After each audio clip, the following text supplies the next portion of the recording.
Thanks for joining us for some history of the Big South Fork. Today, we're in Laurel Hill, Kentucky, and I'm standing here next to what is known as Etta's Arch. But over a century ago, it was known as the Granny Hole, and all the kids in the Laurel Hill community would meet here to play. The spotlight for today's session is on the Smith family.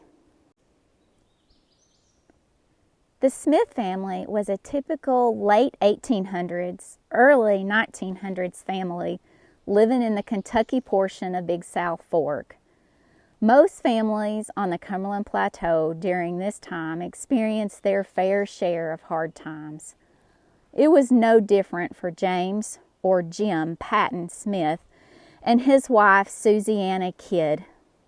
Jim Patton was the son of Harmon Smith and Rhoda Foster, and the grandson of station camp settlers Elijah Smith and Nancy West. Susanna was the daughter of John Lindsay Kidd and Edie Blevins, and the great-granddaughter of the long hunter Jonathan Blevins and Catherine Katie Troxell. Jim Patton and Susanna lived in the Laurel Hill community just up the ridge from No Business, where they raised 13 children. Jim really didn't have a trade or a skill. He did whatever he could to earn enough money to support his large family, including moonshining. They barely got by. Early March 22nd, 1925, Susanna went into labor to deliver twin girls. Her husband was nowhere to be found, but she knew exactly where he was. He was down in No Business with his moonshine. Susanna called for her oldest daughter, Stella. She pleaded for her to stay by her side during the delivery and to never leave her alone. Stella, only 17 years of age at the time, was faithful to comfort her mother till she took her last breath.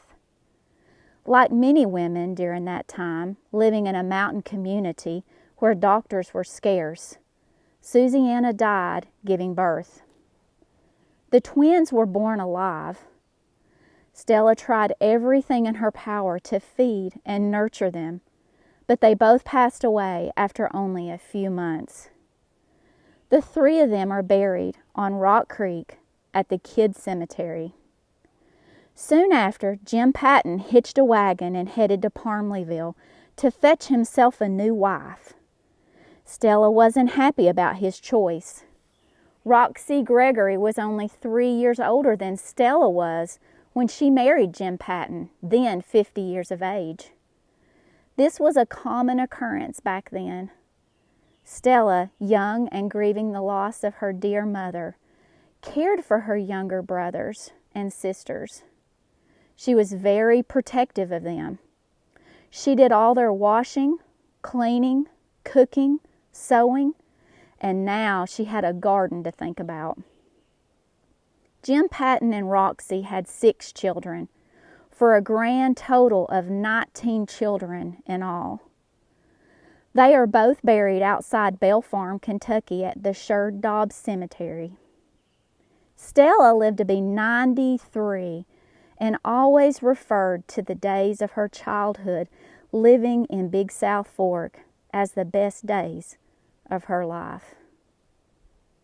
The question of the day is, why do you think Stella referred to those days of extreme adversity as the best days of her life? I'm Ranger Mary Grimm, and Stella is my grandmother. Join us next time for more history of the Big South Fork.